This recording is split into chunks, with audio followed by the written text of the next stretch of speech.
केदारनाथ से आगे है अमरनाथ और उससे आगे है कैलाश पर्वत। कैलाश पर्वत शिव जी का मुख्य समाधि होने का स्थान है। तो केदारनाथ विश्राम भवन हिमालय का कड़कड़ शिव शंकर का स्थान है। अगर आप इस कथा को सुन रहे हैं तो इसे पूरा सुनिएगा, इसे बीच में छोड़ने की गलती कभी मत करिएगा। कहते हैं जो भी इस कथा को आधा अधूरा सुनता है उसे पाप भी लग सकता है। अगर आप भोलेनाथ के सच्चे भक्त हैं तो इसे पूरा सुनें। बाबा अमरनाथ को आजकल स्थानीय मुस्लिम लोगों के प्रभाव के कारण बर्फानी बाबा कहा जाता है, जो कि अनुचित है। उन्हें बर्फानी बाबा इसलिए कहा जाता है कि उनके स्थान पर प्राकृतिक रूप से बर्फ का शिवलिंग निर्मित होता है, लेकिन इस पवित्र गुफा में हिम शिवलिंग के साथ ही एक गणेश पीठ व एक पार्वती पीठ भी हिम से प्राकृतिक रूप में निर्मित होता है। पार्वती पीठ ही शक्ति पीठ स्थल है। यहाँ माता सती के कर्त का निर्पात हुआ था। पार्वती पीठ 51 शक्ति पीठों में से एक है। यहाँ माता के अंग तथा आभूषण की पूजा होती है।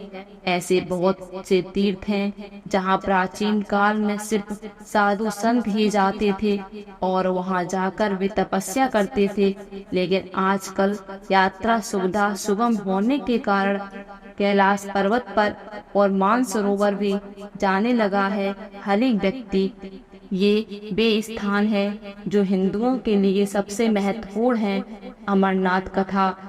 इस पवित्र गुफा में भगवान शंकर ने भगवती पार्वती को मोक्ष का मार्ग दिखाया था।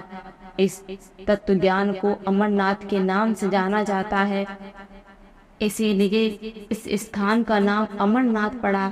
यह कथा भगवती पार्वती तथा भगवान शंकर के बीच हुआ संवाद है। यह उसी तरह है जिस तरह कृष्ण और अर्जुन के बीच संवाद हुआ था। सती ने दूसरा जन्म हिमालय राज्य के यहाँ पार्वती के रूप में लिया था। पहले जन्म में वे दक्ष की पुत्री थी और दूसरे जन्म में वे दुर्गा बनी।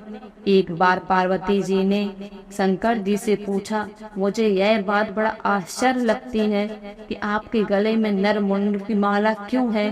भगवान शंकर ने बताया, पार्वती, जितनी बार तुम्हारा जन्म हुआ है उतने ही मुंड मैंने धारण किए हैं।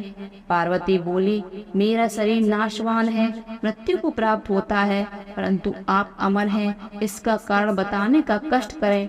मैं भी अजर अमर होना चाहती हूँ।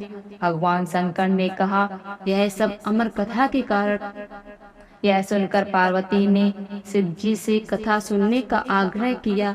बहुत वर्षों तक भगवान शंकर ने इसे टालने का प्रयास किया, लेकिन जब पार्वती की जिज्ञासा बढ़ गई तब उन्हें लगा कि अब कथा सुना देना चाहिए।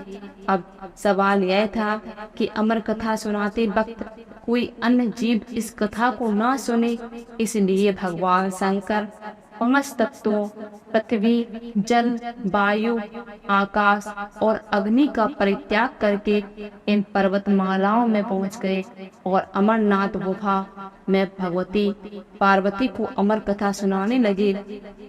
जब भगवान शंकर इस अमृत ज्ञान को भगवती पार्वती को सुना रहे थे तो वहाँ एक सुख का बच्चा भी यह ज्ञान को सुन रहा था।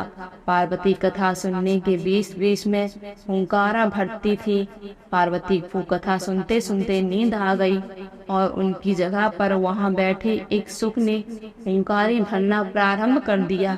जब भगवान शिव को यह बात ज्ञात हुई तो वे सुख को मारने के लिए दौड़े और उसके पीछे अपना त्रिशूल छोड़ दिया। सुख जान बचाने के लिए तीनों लोकों में भागता रहा। भागते भागते वह व्यास जी के आश्रम में आया और सूक्ष्म रूप बनकर अपनी पत्नी बटिका के मुख में घुस गए। वह उनके गर्भ में रह ऐसा कहा जाता है कि ये 12 वर्ष तक गर्भ के बाहर ही नहीं निकले।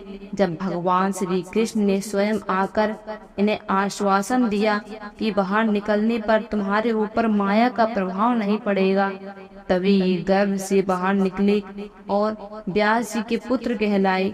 गर्भ में ही इन्हें वेद, उपनिषद, दर्शन और पुराण आदि का सम्यक ज्ञान हो गया था। जनते ही जी श्री कृष्ण और अपने माता पिता को प्रणाम करके इन्होंने तपस्या के लिए जंगल की राह ली। यही जगत के सुखदेव मुनि के नाम से प्रसिद्ध हुए।